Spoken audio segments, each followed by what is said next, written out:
For the first time in nearly 8 years, we have a new #1 team in our Super 16 countdown, and that team is Mount Carmel area. The Red Tornadoes' first game as our top-ranked team is a Super 16 showdown as they host number 14 Milton inside the Silver Bowl. But the marquee matchup this week is in Lycoming County. Fresh off their huge upset over Southern Columbia, 4th-ranked Loyalsock hosts number 3 Danville in another Super 16 showdown. We are all over the map tonight, from Wallenpaupack to Mifflinburg. The bands are playing, and it's all next on the Super 16 Sports Final.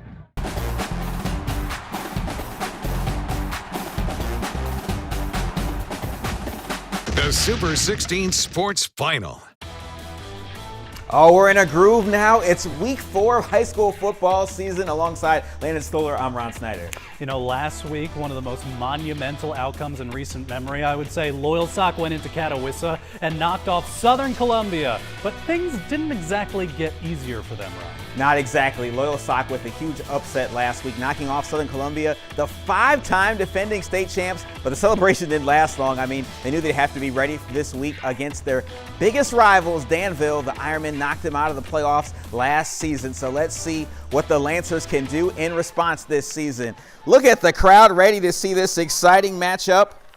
And they got plenty of weapons the Lancers do, including this guy. Oh, look at him go. Get out of his way. Davion Hill, 29 yards to the house. Just like that, the Lancers up 7-0. Fast forward to the second half. Zach Gordon connects with Ty Stauffer for a 15-yard touchdown. We're knotted at 7. Third quarter, G back to pass, but Carson Persing snatches it out of the air, and Danville takes over. So in the fourth quarter, Zach Gordon connects with Mason Ropp down to the 2-yard line. Later in the drive, Danville, they give it up, and Persing slides into the end zone. 17-7 Danville.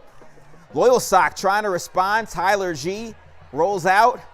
Up top, take it to him. There is Gage Patterson out at the 1-yard line. They'd score on the next play to trim the lead to 17-14. They'd get the ball back. Less than a minute to go. Driving down the field, but Aaron Johnson with the clutch interception. Danville runs out the clock and wins a tight one, 17-14. That is a huge win for the Ironmen. Let's head to Schuylkill County for a rivalry game. Blue Mountain and Pottsville. Always fun when these two meet up, Ron. First quarter, Crimson Tide on a long opening drive, but they fumble inside the 3, recovered by Lucas Kaufman for the Blue Mountain. This time, the Tide trying the trick play, a backwards pass, but Parrish McFarland can't hang on to it. Carson Kerstetter scoops it up and goes 50 yards for the touchdown. Blue Mountain takes a 7-0 lead. Still in the second quarter, Pottsville's quarterback T.J. Allen looking to pass, but Ian Donahue gets him for the sack. Tide has to punt. Blue Mountain wasting no time on the ensuing possession of Peyton Fastnaugh. He goes 64 yards untouched, 14-0 at that point, and Blue Mountain never looked back, 17-0 Eagles.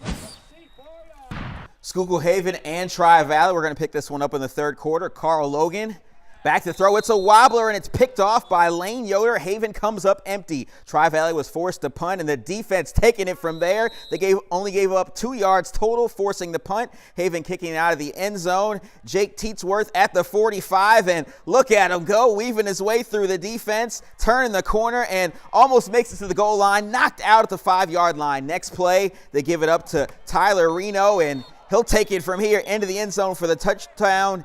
Tri-Valley wins this one 37-0. The helicopter coming out, getting things started, honoring our veterans. Midway through the first quarter, the handoff to Connor Hilling, who punches it in for the score. 6-0 Valley View with about 8 minutes left in the first. Couple drives later, oh, the fumble. Punching it out of Hilling's hands, and Noah West with the recovery. 12-0 Valley View in the first quarter, but it was Valley View. Adam Hawanitz rolls out, connects with Tahi Jewell, and that's a gem. 19-0 Valley View. Another late drive in the first quarter. Connor Hilling. Oh, look at him go. Mama's putting this on the refrigerator, breaking free down the sidelines. Valley View wins this one 33-13 over North Pocono. Well, the Canton Warriors are picking up right where they left off last season after making a run to the Class 1A semifinals last year. Tyler Sechrist's team is 3-0, coming off back-to-back shutout wins. Tonight, a trip to Towanda to face the Black Knights. Always good when we get up to the northern tier, I would say. Black Knights hoping to pull off the upset tonight. Grady Flynn scrambling on this play, trying to make a play, but instead coughs up the football. That is a fumble. Brennan Taylor scoops and returns it for a 31-yard score, just like that, 7-0 Canton. Ensuing kickoff back to Towanda, and the ball is out again. Canton recovers the start of that kind of night for the Black Knights. A few plays later, 3rd and 6 from the 13, toss to Riley Parker. Good things happen for the Warriors when Riley Parker touches the football, bulldozes some defenders, stays on his feet, and reaches pay dirt. 14-0 Warriors. Then on special teams, Canton returning a punt. This is Weston Bellows at the 43. He makes a cut. He goes to the sideline. Will they get him? Well, usually the answer is no, but in this case, yes. They get him at the 3-yard line, but it wouldn't matter. Very next play, Hayden Ward scores another touchdown as Canton rolls over Towanda 63-0. Mifflinburg 3-0 to start the season, hosting Central Mountain tonight. I guarantee you the Wildcats will win. That was a joke. First quarter, the home Cats got off to a fast start. Troy Dressler to Kyler Troop, leaping grab down to the 1.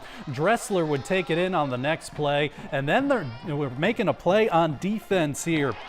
That is Andrew Deal, pick 6, 14-0 Mifflinburg after the 2-point conversion. Second quarter, rinse, lather, repeat. It's another pick for Deal. Mifflinburg dominating on both sides of the ball, and they reward the kid with a touchdown on offense. Deal scores as Mifflinburg is 4-0. They win 35-7. Back in Lackawanna County, Old Forge looking to right the ship against Mid-Valley. Not many expected the Blue Devils to be under 500 3 games into the season. Down 7-0, James Sobel going to work. It's Casey Holzman in stride for a 68-yard score. That ties the game at 7. Next series, they give it to Holzman on the ground this time. Watch him just follow his blockers for the big run. Takes it down inside to the 10-yard line, and then a few plays later, Sobel goes in for the score. Just like that, the Blue Devils take the lead 14-7. This was the Sobel and Holzman show tonight. This time the former to the latter again. Goes 40 yards for the touchdown as Old Forge gets the win 33-7. Dunmore hosting Riverside, and we're honoring a legend, Landon. Look at this. Who's this guy we're celebrating? Jack Henses. Man, what a guy. Got us honor the legends. Picking this one up in the 3rd quarter. The Bucks with the ball and the handoff to Jackson Harding, and that's how you honor the legend.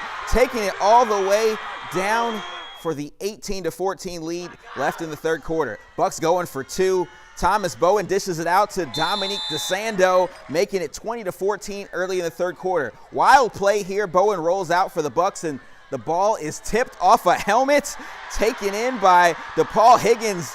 2-point attempt is good to take a 22-20 lead. Very next play, Bowen hits Jackson Harding up top, take it to him. The quick response, and Dunmore escapes and wins this one 40-22.